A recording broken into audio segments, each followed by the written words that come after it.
Bem-vindos, meus irmãos, ao nosso estudo da série psicológica Joana de Ângeles. É uma grande alegria, abraçamos a todos nesse momento que nos assistem, para dar continuidade ao nosso estudo. E hoje aqui conosco a Guadalupe e o Tiago para colaborar, né, nesse capítulo que estamos estudando, que é o capítulo 2, que equipamentos existenciais. A gente já viu o primeiro item, que é o pensamento, e hoje vamos trabalhar conflitos e doenças e distonias e suas consequências. Então, bem-vindo também, Guadalupe e Tiago, e vamos dar início, então, né, ao nosso momento de estudo. Joana vem acompanhando com esse tema, né, trazendo nós para esse olhar profundo em relação à dinâmica do pensamento e o vínculo, né, inseparável com a realidade material, para justamente, né, começar a pensar a partir desse processo que tem o perispírito como elemento mediador, como é que se dá essa dinâmica que vai se refletir no comportamento, nos estados internos, no corpo físico, e como esse arranjo, né, vai sendo estabelecido de maneira diversa no próprio processo reencarnatório. Então, a gente vê assim, que quando ela começa a trazer esse item aqui, conflitos e doenças, ela vai mostrar que, apesar do processo da vida ter uma lógica perfeita, justa, né, e que a lei divina então se manifesta de maneira automática em toda e qualquer dinâmica, conforme o grau de consciência, conforme o projeto reencarnatório, o merecimento, os compromissos, e esse processo ele vai sendo melhor e acompanhado, melhor elaborado, tendo processos outros que não são o automatismo da lei, mas a colaboração, né, de espíritos responsáveis também por esse processo, que vai ser refletido aí, então, de uma certa maneira, em toda a dinâmica psíquica, seja na própria formação do meu corpo e da minha personalidade, como no arranjo, né, familiar, que também vai se refletir, consequentemente, na minha vida psicológica. Então, ela está, de uma certa maneira, apresentando toda essa realidade, né, para justamente começar a pensar nessas consequências. Como é que vocês veem isso aí? Né? Como é que chega em vocês esse movimento que a Joana está fazendo? Bom, vamos começar com algumas ideias, né? A primeira é a ideia dessa unidade. Quando a gente pensa no processo reencarnatório, nós temos conceitualmente uma tríade que é anelada, integrada, né? Espírito, perispírito e o corpo físico, mas que articulam um dinamismo que é numa unicidade, a forma como a vida acontece, como a vida se exterioriza, e como muito bem já foi estudado no início desse capítulo, o pensamento é esse dínamo que vai imprimindo, né, em processos de ondas, né, de partículas, o processo pelo qual nós sentimos, como nós representamos, como nós pensamos o mundo e refletimos, seja nós no mundo e o mundo em nós. É interessante que na simbologia do Evangelho, quando Jesus dizia que se a nossa mão fosse motivo de escândalo, e para a linguagem, a tinta carregada em que ele fala essa passagem, se a tua mão for motivo de escândalo, arranca. É claro que na literalidade, para a época, era importante impressionar os ouvidos daqueles, né, que estavam aprendendo e compreendendo e buscando entender a mensagem de Jesus, mas para nós a gente compreende que toda vez que as nossas ações, nossos pensamentos, eles se exteriorizam para a vida, eles também como se imprimissem eles tingem o tecido perispiritual, né, com a memória, com os afetos, com os acontecimentos diversos da vida, e ali está plasmado. E todas as consequências relacionadas a conflitos, doenças, seja orgânicas ou doenças no campo psicossomático, ou doenças no campo clínico mental, todas elas são repercussões de processos pelos quais nós malversamos esta faculdade do pensar e como que a gente se relaciona com a vida. Então, talvez a gente possa pensar de que a vida nesse constante movimento e a alma no constante movimento, né, de relação com a vida, relação com o outro e consigo mesma, ela vai imprimindo as marcas, as impressões de uma história intransferível, da qual nós somos chamados a seu tempo a prestar contas, né? Nós entramos nesse local de pensar onde se muda toda a forma de ver a medicina, a doença, os doentes, onde a causa última acaba sendo a nossa realidade espiritual. Então, é como vocês estão trazendo, né? Nós temos nós somos energia pensante e o nosso pensamento é que vai imprimindo nas nossas células, que também têm essa capacidade, são vivas por si só, nessa unidade, e a partir daí as doenças vão aparecendo. Da mesma forma que as doenças vão aparecendo e o nosso corpo, aí a gente tem, assim, que o corpo acaba expressando, né, essa realidade espiritual, algo que a gente, né, vai falar um pouco mais.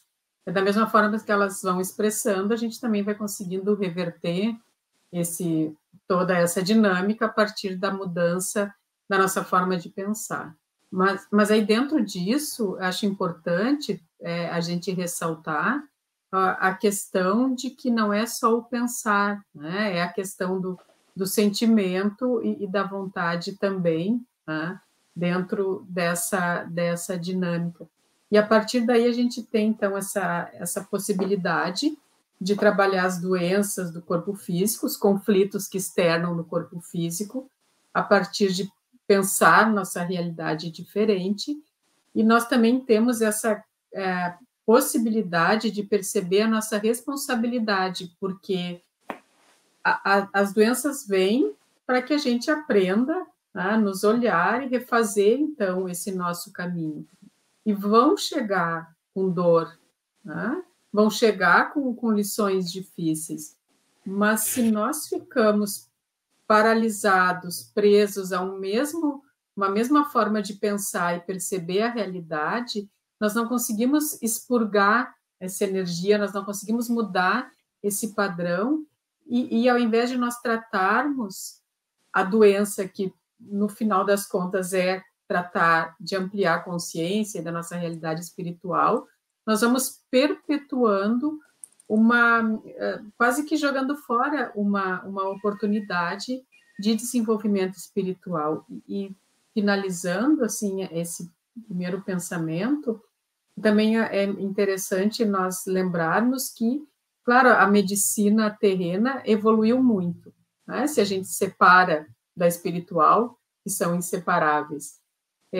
E aí se tem a capacidade de com medicações, ou mesmo com cirurgias, tratar uma doença que apareceu ali no corpo físico, e que bom que se tem essa oportunidade.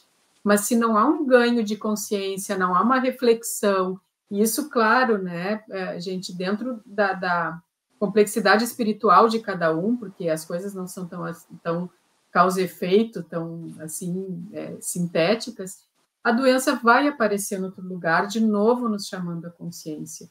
Então, a gente tem que entender que nós somos esse ser único, complexo, com essa oportunidade de tudo que chegando para nos mostrar que a gente pode ter um olhar interno também, vendo que o que nós somos externamente reflete a nossa interioridade, o nosso ser espiritual.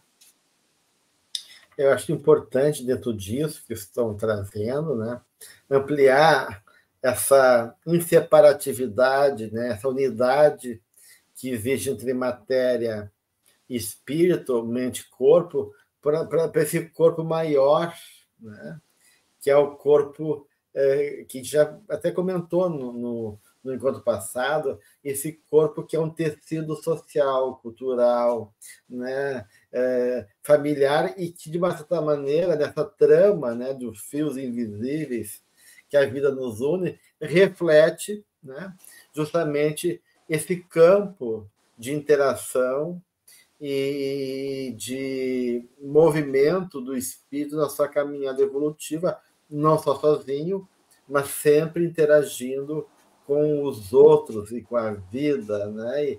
E pagando o preço por esse processo, e para a gente não ver um karma muito maniqueísta, muito literal, né?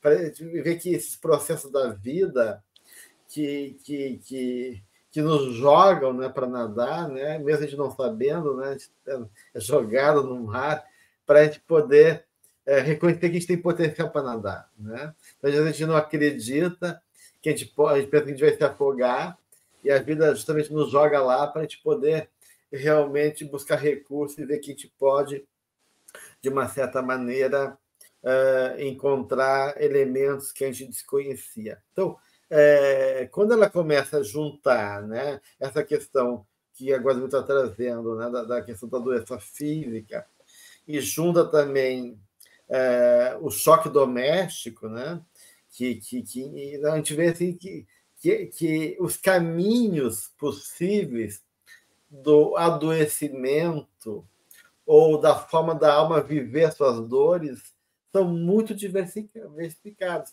até do ponto de vista da caminhada. Eu sou gêmeo com o meu irmão, né, o Gilson, a gente tem a mesma base genética, né, mas a forma... Ele tem alergia a camarão, eu não tenho. Né? Eu desenvolvi alguns limites físicos, ele não, e assim a gente vê assim como a vida vai compondo e criando, né, uma narrativa própria a partir desses elementos que são forçosamente comprometidos com o nosso passado. Até então, assim, o que faz que um caminho energético, espiritual, enquanto processo interno de valores, sentimentos, dramas que permeiam nossa vida, vai pegar um caminho de uma angústia ou de um sintoma de uma asma, por exemplo. Né? O que faz com que eu tenha um karma com um membro da minha família, né, que eu matei ou que ele me matou, mas que eu tenho que tolerar o temperamento chato dele e suportar também não só as questões literais que envolveu a necessidade do vínculo, mas pagar o preço de estar com ele e assumir tudo que implica também a natureza dele. Né? Então, de uma certa maneira, a gente vê aí, nesse movimento, não só uma questão de justiça, né? que fala do compromisso de a gente não fugir de nós mesmos, num trabalho de superação, mas a gente vê aí um movimento de misericórdia e amorosidade que implica cooperação, independente da dinâmica kármica. E essa cooperação é nossa com o corpo, do corpo conosco, e dos processos de interação espirituais e emocionais que envolvem o nosso cenário, nosso arranjo, né, espiritual, familiar, vínculos e todos os processos que vão se constituindo a partir daí. Né? Então, eu vejo assim o quanto é plástica, quanto é rico as possibilidades mesmo dentro de um circuito ordenado, regulado e fomentado a partir desses vínculos que a lei de causa e efeito nos impõe. Né? A tua fala é muito interessante, assim, muito precisa, porque a gente pode tentar, às vezes, traduzir em categorias como vai ser um processo reencarnatório de resgate, mas isso é tão único, isso é tão individualizado, que a Joana, quando seguindo aqui o texto, ela faz uma reflexão em torno de como que o espírito, regressando à carne e passando, né, por esse processo da subjetivação do eu, né, a construção de uma nova estrutura egóica, construindo uma nova personalidade, e que é esse período da infância, que é um período tão sensível. Aqui é interessante destacar que muitos dos elementos da nossa historiografia espiritual, até aproveitando o termo que ela usa, seja de forma perturbadora ou seja de forma virtuosa, eles vão traduzir implicações muito importantes de como o espírito vai estar conseguindo mediar, né, ou lidar com essa condição, às vezes para fora, gravosa, espinhosa, mas ele já tendo, às vezes, possibilidades em que ele, se fosse mais frágil, ou mais perturbado ou revoltado, ele poderia ir para um caminho de adoecimento. Então, é interessante isso, e nós observamos isso com muita riqueza em famílias, em filhos, em sobrinhos, né, tão diversos, e com educações muito próximas, né? Então é interessante a gente pensar sobre o que às vezes para algum pode ser um processo expiatório, para outro pode ser um jugo mais leve, mas isso tem a ver com essa historicidade anterior da alma, que já quinhou elementos importantes para que não enferme, né? Para que ela não adoeça. Então é interessante isso, né? É um ponto interessante esse que nós estamos tocando, dessa falta de linearidade nesses processos e da necessidade da gente entender isso. Porque muitos dentro da seara espírita, e a gente tem muita informação, que bom, acabam se culpando por alguns processos, entendendo, né, reduzindo a sua encarnação àquele exemplo, e todos os exemplos eles compõem, nos ajudam, mas realmente a gente não tem esse conhecimento do motivo pelo qual está passando pelas questões que está, e o que se precisa é justamente aproveitar essa oportunidade, né? Sair dessa mente racional que quer saber assim, mas se eu tenho um câncer disso é porque eu fiz aquilo, né? Se eu tenho asma é porque não é disso que se está falando, né? Como é que eu vou viver essa experiência? O que isso diz de mim? Como é que eu posso me transformar a partir daí? Isso é algo que me parece fundamental, e não sei se eu consegui expressar bem assim a minha ideia, mas que Joana traz tanto para nós. Né? Olha o que tu tem, né, de oportunidades. Né? Eu acho isso muito importante, né, Guadalupe? E eu acho que isso confirma a colocação dela, que diz: o ser consciente é um indivíduo livre e realizador do bem operante, né? E que tem por uma meta que é justamente a própria plenitude em favor também da planificação da humanidade. Ou seja, existe essa condição. Eu sou livre.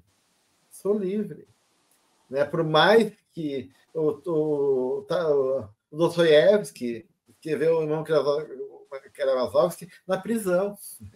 Ele estava confinado, mas a mente dele era livre e ele pôde escrever uma obra com 150 personagens de maneira riquíssima, complexa, confinado, né, em 4 paredes. Então, isso dá uma noção de que a neurose é sempre um ato presente. A gente tem que ver a neurose com o passado, porque tem, claro, essa historiografia aqui que o Tiago lembrou, que Joana coloca, mas enquanto manifestação neurose é fruto de uma atitude do aqui e agora, da minha atitude enquanto ser livre, da qual eu exercito um lugar, uma compreensão e uma opção de viver essa realidade que intercambia o meu mundo interno e a realidade externa, né?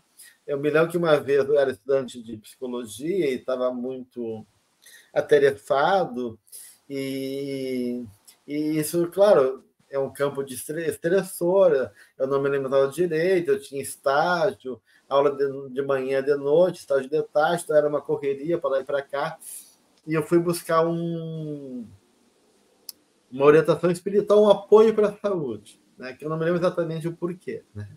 E a entidade que me atendeu falou: meu filho, por que tu está colocando as coisas no teu corpo? Eu gostava muito que antes tu não colocava as coisas no corpo. E agora tu está colocando as coisas no corpo. E eu falei assim, meu Deus, mas eu vou saber como é que eu estou fazendo isso? O que me levou a fazer isso, né? Mas, claro, mesmo que eu não tenha consciência de como esse processo está se dando, eu, espírito, com todos os recursos que eu tenho, acabei sobrecarregando o meu corpo por não ter capaz de lidar com isso e eu usei meu corpo como uma bengala, como um suporte, como um amortecedor, talvez, para o meu sofrimento emocional. Eu não precisava ter feito essa opção. Eu podia ter feito um outro caminho, né? Eu tenho elementos para fazer outro caminho. Então, a minha neurose, a minha expressão de adoecimento é fruto de uma escolha, de uma atitude atual, presente, mesmo que eu carregue, né, um sem número de fatores que colaboram nessa dinâmica, né? E aí eu disse, puxa, se eu fiz caminho, eu tenho que saber desfazer o caminho. O difícil é desfazer o caminho depois, né? Que a gente acaba, né, preso em padrões a qual a gente está identificado, né? E é isso que é difícil de mudar, né? São esses movimentos da qual a gente gostou de fazer caminho, porque a gente acha que é mais fácil, e geralmente parece mais fácil, mas é mais longo e mais complicado para a nossa vida. Então, a Joana está trazendo tudo isso aqui, né? Quanto à nossa atitude, né? Ela falou assim, da atitude egoísta que o Tiago falava, né? Assim, às vezes, então, não é... eu não sou vítima da minha história atual frente a uma crise ecológica, energética, de valores, sei lá o quê. Eu não sou vítima da minha família. Eu não sou vítima do corpo que me constituiu a minha chegada no mundo. Eu sou vítima dos meus atavismos, que ela coloca aqui, vitimado pelo atavismo do desamor, pelos caprichos do egoísmo. O eu se fecha na rebeldia. Eu não estou querendo escutar, não estou querendo dialogar, não estou querendo pagar o preço. Eu me fecho na revolta, no egoísmo, e aí eu começo a complicar possibilidades ricas para mim, mesmo difíceis. E às vezes, mesmo coisas boas, um dom, um presente que a vida me deu, pode ser um fator de desgraça na minha vida, justamente a partir da forma como eu encaro e lido com aquela realidade.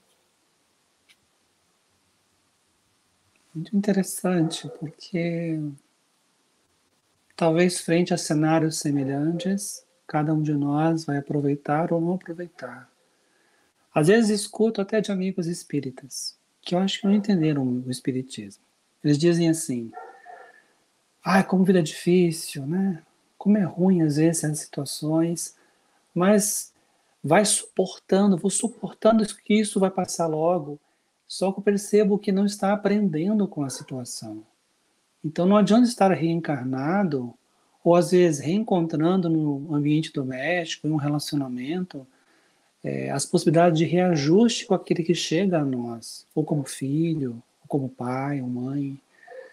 É como a gente aproveita de forma qualitativa a experiência. Porque você pode gastar uma encarnação inteira com as mesmas murmurações, os mesmos queixumes, e a alma não se desenvolveu, a alma não amadureceu frente às asperezas que são provas da existência.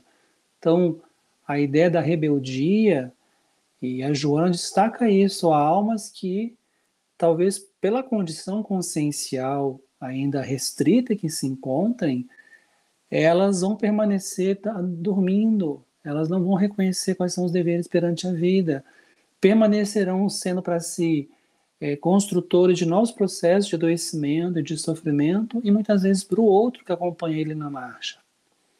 Mas em algum momento ela coloca que a alma desperta para algo que é singular na experiência humana, que é o que ela chama no livro Compromissos de Amor, da aquisição de uma afetividade amorosa para si, e também na relação com o outro.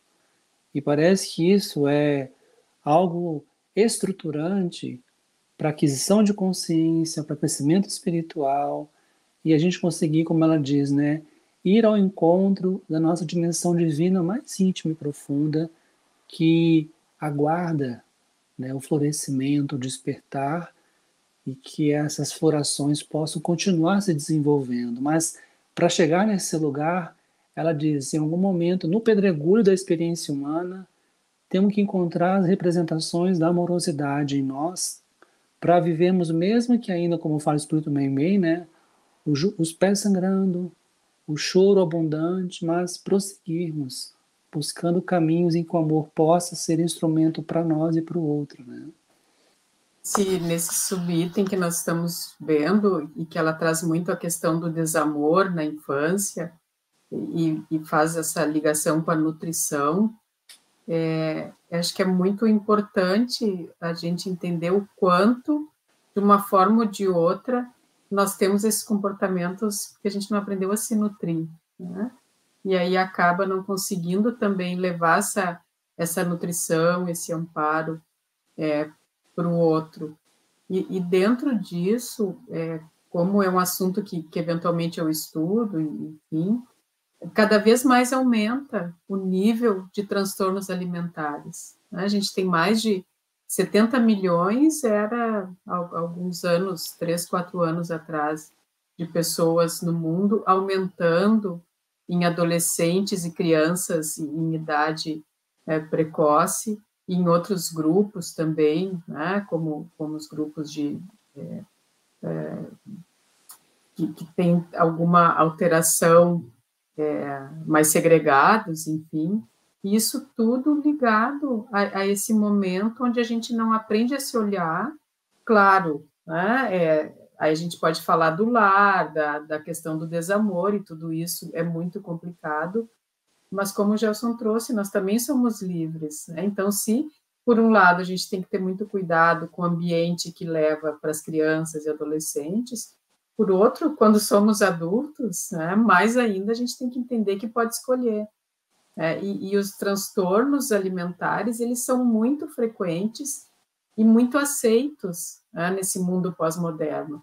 Então, para não tanto a bulimia, a anorexia, como as compulsões alimentares, para não falar de outras, cada uma acaba sendo aceita de uma forma muito perversa pela sociedade, né? E isso acaba colocando pessoas que não acham o seu sentido, o significado de viver em lugares, em valores perenes, muito atrapalhadas, levando inclusive à morte, principalmente na questão da anorexia, que é uma desnutrição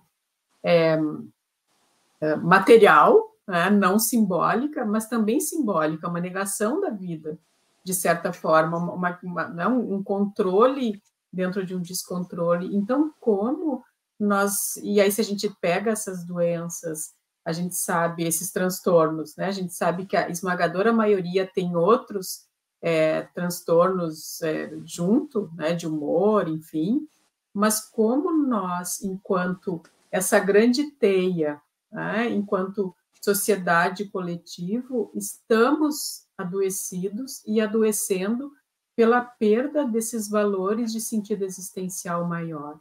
E claro que isso vai mudando para melhor, mas também a gente tem que ter essa noção de que é uma situação muito complicada, nós não podemos fechar os olhos para isso, né? A seletividade alimentar, a mãe que quer a filha muito magra para ser modelo, né? A menininha que não é aceita e tem o bullying ali porque é mais gordinha, e mulheres de 40, 50, 60 anos que provocam vômito, que querem ter o corpo de antes, e um distúrbio crescendo em homens. Então, como a necessidade de amor ela é facilmente confundida com as questões literais da comida, né? E a comida acaba se tornando um bode expiatório para esse tratamento e esse olhar de todas as emoções. E, na verdade, estão na nossa sombra, né? São complexos ali que a gente acaba engolindo ou deixando de comer, né? É interessante, né, que quando ela cita, né, Guadalupe, o exemplo da anorexia, da bulimia, né, como fatores de disfunções, transtornos, ela dá essa dimensão simbólica, né, do alimento, né, o alimento como nutrição, como a própria mãe, o arquétipo da mãe, do afeto, da qual eu busco ou eu rejeito, né, e faço o caminho de tentar sair e se opor à matéria, que é a mãe, né, e buscar o pai idealizado, e consigo suplantar o instinto de sobrevivência a ponto de não querer comer, né, numa teimosia ou numa raiva interna, né, ou eu fico na compensação de buscar isso no excesso de comida, seja vomitando ou não, mas eu fico dependente, né, de compensar e preenchendo aquele vazio. E aí eu acho que tem uma questão bem importante que a prefeitura coloca ali, né, em dois momentos, né, que é a questão da atitude injustificada nossa, né? E, de outro lado, o amor como alimento para a vida. Né? Então, de uma certa maneira, todos nós dependemos dessa experiência amorosa, seja em que grau for, em que condição, em que contexto se dê. Né? Isso é uma questão, e talvez a grande questão central, né, de todos os dramas nossos vão se resumir nessa grande temática, que é a temática amorosa. Né? E aí ela fala, então, nessa atitude injustificada, desse movimento regressivo. Né? Então, ela fala dessa que quando o indivíduo se identifica desamado, há um quadro inconsciente regressivo. Né?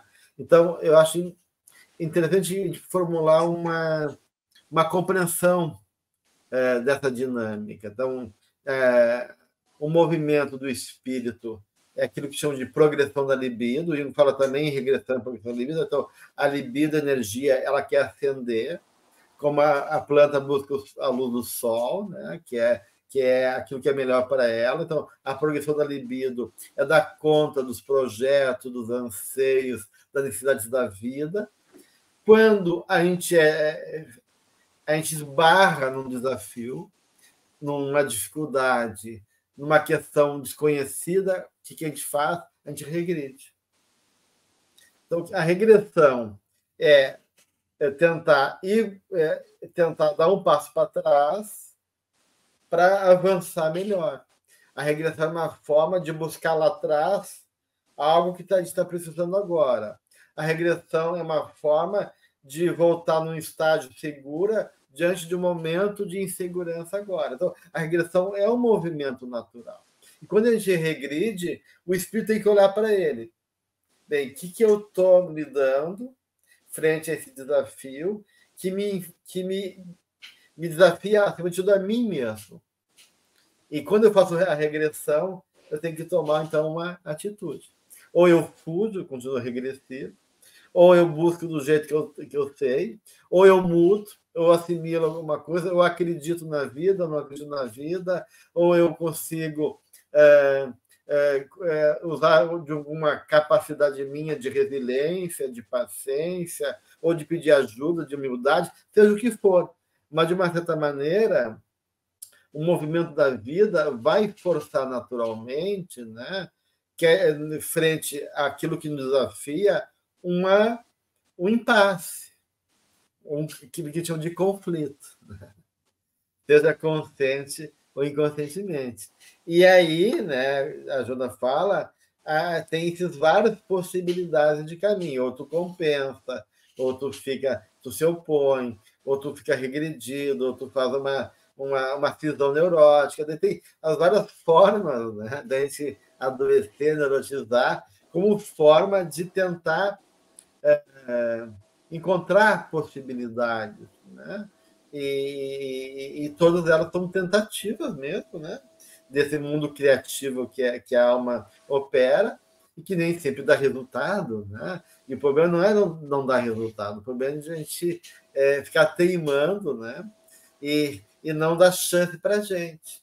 E aí eu vejo que a grande questão do amor é a questão do autodesamor. Porque dar chance para a gente é poder dizer, puxa, eu posso errar, eu posso não saber, eu posso merecer um pouquinho mais, eu posso, né, buscar ajuda, porque eu sou amado, eu mereço essa ajuda. Ou seja, de uma certa maneira, essa questão do amor se faz pelo desamor do mundo, mas, de uma certa maneira, reflete o meu desamor, que Joana vai falar em outros momentos aqui da série psicológica, que o amor quer de dentro para fora. E começa um processo de auto-amor. Não adianta a gente querer o amor do mundo se a gente não se ama. Não a gente querer dar amor para o mundo se também a gente não se ama. Então, de uma certa maneira, acho que o grande desafio é chegar nessa consciência que nós somos filhos de Deus, filhos desse amor, e poder se permitir se reconhecer nesse lugar, para começar a fazer um caminho que seja mais útil e proveitoso. Muito bom, amigo. Acredito que a ideia da culpa e a dificuldade de lidar com a nossa rigidez, a forma como a gente se cobra, como a gente se pune, e como isso são obstáculos difíceis para o auto-perdão. Né? Como é difícil, às vezes, pensarmos em, às vezes, fizemos alguma coisa, ou não conseguimos nos perdoar diante de certos fatos, né? Nossa história, ou quando não perdoamos os outros, mas essa inscrição de nos sentirmos culpados por aquilo que não fizemos adequadamente, ou de sermos muito rígidos por padrões que assimilamos no curso da nossa história, a Joana, ela destaca, né, as condições orgânicas, elas não são poucas aquelas que são um reflexo da trama e dos problemas relacionados ao manejo inadequado das nossas emoções e dos nossos sentimentos. E é interessante que quando eu fui ler um pouquinho para esse nosso encontro, a ideia de uma relação entre a nossa vida psicológica, nosso sistema imunológico, nosso sistema neurológico, né? A gente pode imaginar que a não expressão das emoções, ou uma educação em que nós não fomos habilitados e educados para podermos expressar o que a gente sente, leva a constrições de uma inabilidade de lidarmos com essas questões que são estruturantes da nossa vida. Então, podemos até dizer que existe um grande drama na contemporaneidade de uma juventude, por exemplo, que não consegue lidar com as emoções, não consegue representá-las, não consegue expressá-las, e muitas vezes vão para o vaso físico, se machucando, se ferindo, como uma forma de dar vazão para aquilo que está contido e há uma dificuldade de se expressar. O que poucas pessoas entendem é que esconder as próprias emoções, ou não conseguir expressar as próprias emoções, ela leva a problemas de ordem psicossomática, como a própria mentora diz, e que está de acordo com os estudos contemporâneos. E é interessante que quando a gente permite a expressão das nossas raivas, dos nossos ressentimentos, das nossas tristezas, né? Isso produz um efeito que na ciência eles tratam que você ativa o sistema linfático, né? Que é a parte da estrutura de defesa do nosso corpo. E esse processo de ativar pela expressão das emoções estimula a produção de linfócitos, que está relacionado com células de defesa que nos protegem. Então, olha que interessante, permitir-se experienciar as emoções, falar sobre elas, expressá-las, é um caminho de cura, é um caminho de um processo que a gente, é um processo, né? Que a gente se encaminha para esse autocuidado, né? Para esse movimento que ela diz de uma cuidadosa autoanálise. É um desafio num momento de uma sociedade de controle, desempenho, de que mostra a perfeição em redes sociais, né? Então é um desafio agora. Volto a ressaltar o que vocês já disseram, né? É possível, é para isso que nós estamos aqui, né, justamente para nos experienciarmos e conseguirmos descobrir por nós os nossos verdadeiros valores. Então, eu vejo que as crianças, os jovens de hoje, muitos já são muito diferentes do ponto de vista positivo, apesar de ser uma minoria. Então, a gente também tem esse alvorecer do mundo de regeneração, empurrando esse processo. Mas realmente precisa uma tomada de consciência urgente, porque, grosso modo, a maioria das pessoas ainda está em um lugar onde não conecta-se com si, porque está mais preocupado com o que os outros vão pensar, com né, questões muito assim realmente externas, né? E é preciso que todos que percebem diferente dentro disso que a gente está falando tenham voz, né? Também falem, também mostrem, porque realmente se não prevalece aquilo que vende, né, nas grandes mídias, que não é a gente falar de amor e de autocuidado, por mais que isso esteja mudando, graças a Deus, né? E a gente lembrando assim que não é a doença em si que a gente tem que olhar, né? Mas o que está por trás dela? Qual é a ferida psicológica que está ali? O que eu posso fazer, mesmo que eu não explique, porque nós estamos falando de entendimento puramente racional, né? Mas como é que eu posso viver a minha vida de uma forma mais livre, optando a todo momento por ir mudando isso, né? Então, acho que isso são coisas bem gerais, mas bem importantes. Eu acho que tem um parágrafo aqui da Joana que, de uma certa maneira, dá conta do que o Tiago colocou, que tu está colocando também, né, Godô?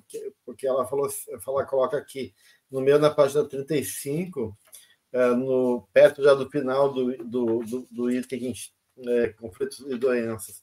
Ela falou assim, mediante uma autoanálise honesta, na qual se dispensa o elogio, a condenação e a justificação, o indivíduo deve permitir-se a identificação do erro, do problema e, sem consciência de culpa, digerir o acontecimento, buscando os meios para a reparação e a libertação do sentimento perturbador. Então, acho muito bonito essa proposta da benfeitora, né?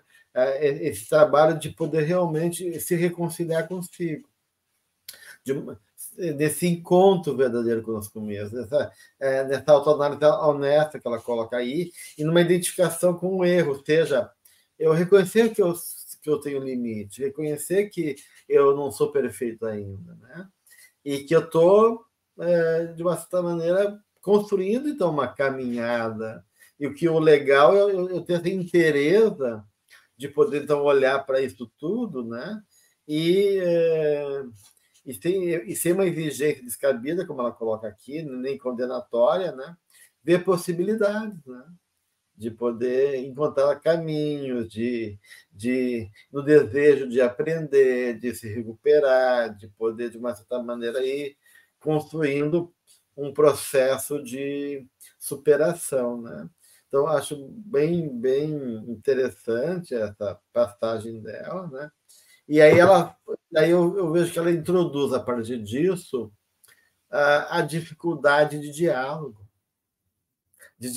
com a vida e conosco mesmo. E ela vai daí apontar, de uma certa maneira, o erro de comunicação entre a consciência e o corpo. Então, quando ela começa a falar de distonias e suas consequências, ela fala que há uma dificuldade nossa de se comunicar. E que a gente não consegue, e ela fala em outro momento da obra dela, que muitas vezes a gente não consegue reconhecer na cidade do corpo. Ou às vezes a gente se nega ao corpo, né? E isso acaba criando processos difíceis de reencarne que vão dar estruturas borderline ou esquizotípicas, ou seja, o encaixe corpo e espírito não se deu de maneira adequada, né? E essa comunicação, ela é vital, então, né? E se ela não ocorre de maneira favorável, vai desorganizando. seja do ponto de vista celular, né? Seja do ponto de vista de sustos e impossibilidades que vão ser projetados no corpo ou que vem do corpo, da qual eu não consigo lidar também, né? Então, ela vai falando dessa distonia do espírito, né, que vai se refletir na enfermidade, e esse campo de fluxo de energias, né, que acompanha a nossa realidade, e que, de uma certa maneira, também nunca vem sozinho. Ela traz um outro ponto que eu acho essencial, né, para trazer para vocês refletir comigo, né, que é essa questão, quando uma pessoa cai, muita gente cai com ela. E quando uma pessoa se ergue, muita gente também acaba usufruindo desse movimento, porque ela fala daí, nesse campo vibratório e desse mundo relacional, esse campo da sintonia, seja dos vínculos de parceria, seja dos vínculos de oposição dos espíritos contrários a nós, que se aproveitam também de toda essa dinâmica. Então, a gente vê assim, o quanto a nossa vida importa e quanto ela está implicada com outras vidas, né? E fazendo um jogo aí complexo de forças, da qual, e como diz a Guadalupe, eu sou levado, se eu não consigo questionar e, de uma certa maneira, assumir que eu sou esse ser livre, né? Ou eu levo as pessoas também, né, nesse jogo, né? Porque, na necessidade de ser amado, eu repito o padrão coletivo e acabo também sendo um exemplo para as pessoas que vêm junto comigo, né?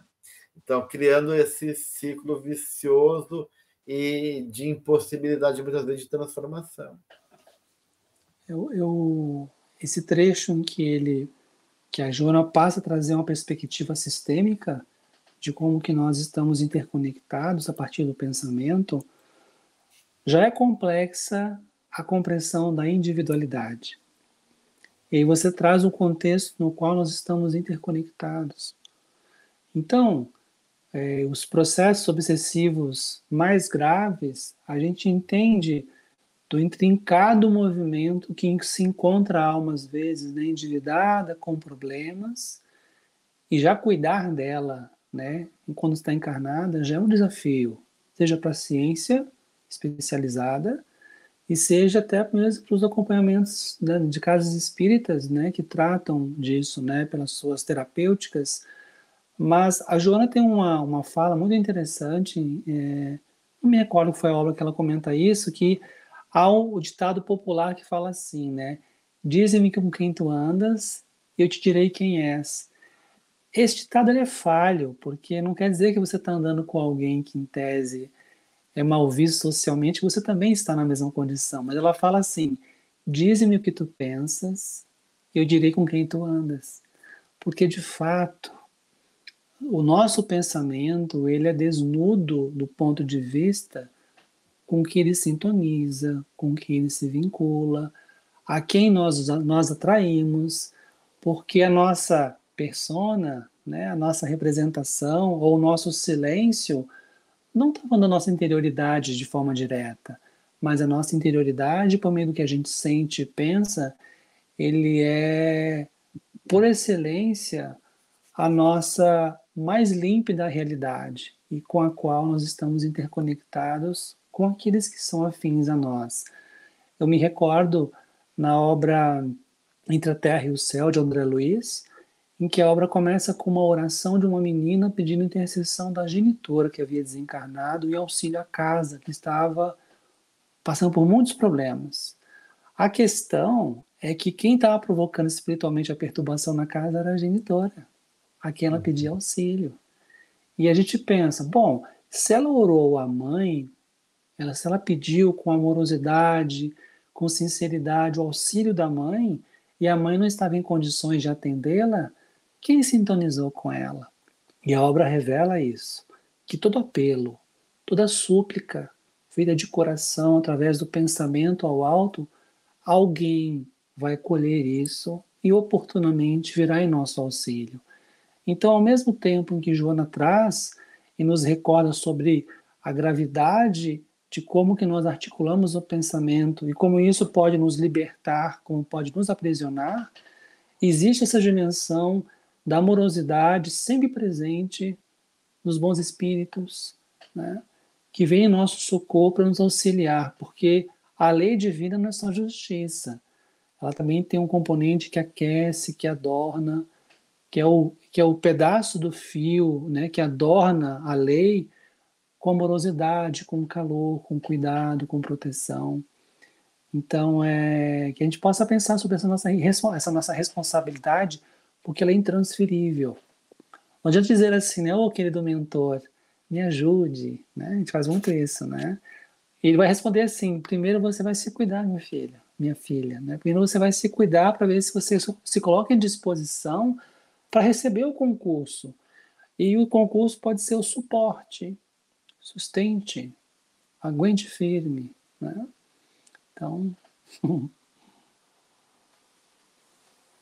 Seja isso, essa forma de pensar em todos os momentos da vida e que a gente traga para nós, né? Porque não é assim, ai meu Deus, me ajuda a conviver nessa família porque eu estou aqui em missão e o ambiente está perturbado, né?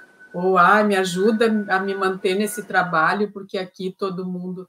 Não, aí a gente não está entendendo, né? Então que nós voltemos para nós, para o nosso trabalho interior, para o nosso autoencontro.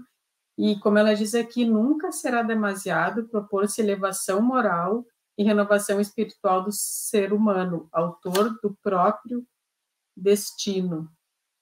Está no final da 37 no meu. Considerando-se que, de acordo com aquilo que aspire e faça, proporcionará a si mesmo hoje ou mais tarde o resultado da sua escolha. Porque essa questão de, no presente, no momento, nós irmos refazendo a nossa história e nos percebendo e trabalhando as questões do amor, do auto-amor e da elevação, né? Eu acho também bastante importante, para que a gente não fique naquele pensamento mágico de quando está no centro espírita isso, de quando tem um problema aquilo, né? Não, é a todo momento da nossa vida aqui. A gente precisa ir se puxando para nós, né? Para o nosso centro ou nosso self, né? Eu acho que, de uma certa maneira, né, isso é uma continuação justamente dessa ideia que tudo é sintonia, né? Então, com que a gente vai sintonizar, né? E quando a gente pergunta com quem a gente vai sintonizar, a gente está também, consequentemente, fazendo uma outra pergunta, o que eu quero ser? De que maneira eu quero me colocar no mundo? Porque onde está o teu coração está o teu tesouro, né? Ou seja, que tesouros, né, eu quero recolher? Aonde eu quero botar o sentido da minha alma, né? O que move minha alma, o que dá substância, o que dá significado para a minha existência. Então, tudo isso tem a ver com esse campo que envolve a sintonia, né? E aí que essa proposta, justamente, né, de que a gente faz escolhas, né? Então, que escolha, então ela fala, né, que o resultado que tudo isso é o resultado da sua escolha, né? Que é aquilo que é, de uma certa maneira, né, a Galubi estava trazendo, né? Então, pode demorar para a gente chegar lá, mas há uma opção eu quero ser feliz, eu quero amar, eu quero realmente descobrir a minha força, eu quero me reconhecer essa dimensão plena como espírito. Então, a escolha tem que ser consciente, tem que ser trazida para nós, né? Ou seja, essa consciência tem que estar sendo alimentada como um ato deliberado da nossa meta enquanto existência, né? Mas a gente faz escolhas. né? A todo momento a gente faz escolhas, né? E dessa escolha, então, se alimentar de um movimento que ela fala, né? A introspecção, a alegria, a reflexão, o cultivo de ideias, né? E se questionar, puxa, eu tô aqui na minha preguiça, chateado, mas eu quero escolher isso. Eu posso escolher outra coisa nesse momento, eu consigo escolher outra coisa nesse momento, né? A gente não consegue, né? Mas a gente poder se permitir, né? De olhar para isso e, de uma certa maneira, nos desafiar como parte desse processo, né? De transformação que não vem aos saltos, né? Nosso irmão Bezerra fala passos pequenos, mas firmes, né? Para que a gente possa ir, né, nesse processo, da projeto da Joana do ser consciente, né?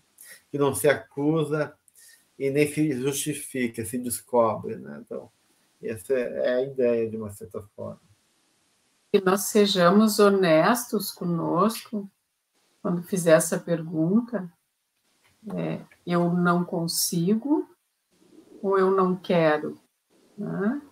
Porque muitas vezes a gente diz eu não consigo e, na verdade, não quer sair, né? Por comodismo ou, enfim, questões. Na verdade, a gente pode, né? Mas é muito mais fácil dizer que não consegue. E, na verdade, se não consigo, né, Guadalupe, é justamente fruto desse conflito interno. Eu não consigo porque eu estou atravessado por forças antagônicas. Né? Eu posso até querer e posso, num lado, não querer. E, às vezes, demora mesmo. Né? Porque, às vezes, a gente tem que experimentar, muitas vezes, a toxicidade dos efeitos de uma caminhada longa de caminhos que a gente foi fazendo, né? E leva tempo para refazer isso, né? Então, nem sempre essa retomada, né? Desse eu quero, né? Se faz de um dia para o outro. Então, a gente tem que também ter paciência e tolerância e saber que muitas vezes esse caminho leva tempo, né? É bem importante isso que tu trouxeste, Gelson, porque é bem isso, não é mágico, né? Não é uma coisa eu consigo e nós, né, mudamos. Não, mas é essa vontade sincera e de se trabalhando, né? E de ter tolerância conosco, né? Então, eu acho muito importante isso que tu trouxeste agora. Muito bem. Alguma coisa mais, Thiago, que tu queira trazer? Eu vou só sugerir uma terceira frase aí que eu fiquei matutando aqui. A gente tem o não consigo, que é uma articulação, às vezes, engenhosa de medo, acovardamento, acomodação, e a ideia do ímpeto do que eu quero. Pensei muito no campo do perdão, no campo do luto, que é a ideia de que eu quero, mas ainda não consigo, que é o reconhecimento do alcance do que sou capaz de fazer na vida em relação a certos processos que são muito difíceis. Então, talvez no meio de campo aí tem um não consigo ainda, mas desejo muito realizar, para que a gente não se cobre em excesso, para que a gente não se exija ser alguém em que nós não somos capazes de ser ainda e que leva a processos sérios também, né, de sofrimento, e também não nos entregarmos, né, a um lugar de sofrimento, de falta de esperança, de pleno descrédito sobre nós mesmos e acolhermos uma vida às vezes vazia, uma vida com pouco tempero, com pouca cor, com pouca amorosidade. Então, ainda não consigo, mas estou no caminho, né? Então, fazendo essa brincadeira, eu vou transformar a tua frase numa outra afirmação. Eu quero, mas eu devo pisar devagarinho, né? Porque o meu querer não seja também uma precipitação voraz e mal formulada, né? que muitas vezes leva à impulsividade infantil de um querer pouco elaborado, né? Porque não basta querer, né? Eu acho que tu tem que realmente te colocar em condições, né? Então, acho que tudo isso está em jogo aí, essas colocações que a gente vem trazendo a partir do material aqui da nossa querida Joana de Ângeles. Muito bem. É isso aí, amigos. Tá certo, minha gente. Então, ok. Encerramos em parte, né? Encerramos enquanto esse momento, né? Esse item, mas são questões sempre a serem pensadas e voltar aqui à leitura. Sempre é bom retomar a leitura para poder trazer mais um elemento, né? E semana que vem, então, a gente continua nosso estudo, finalizando o capítulo, né? 2 com o item o ser emocional, que também é um item maravilhoso. Então, convidamos a todos a continuar conosco nesse projeto maravilhoso que a Prefeitura nos deu.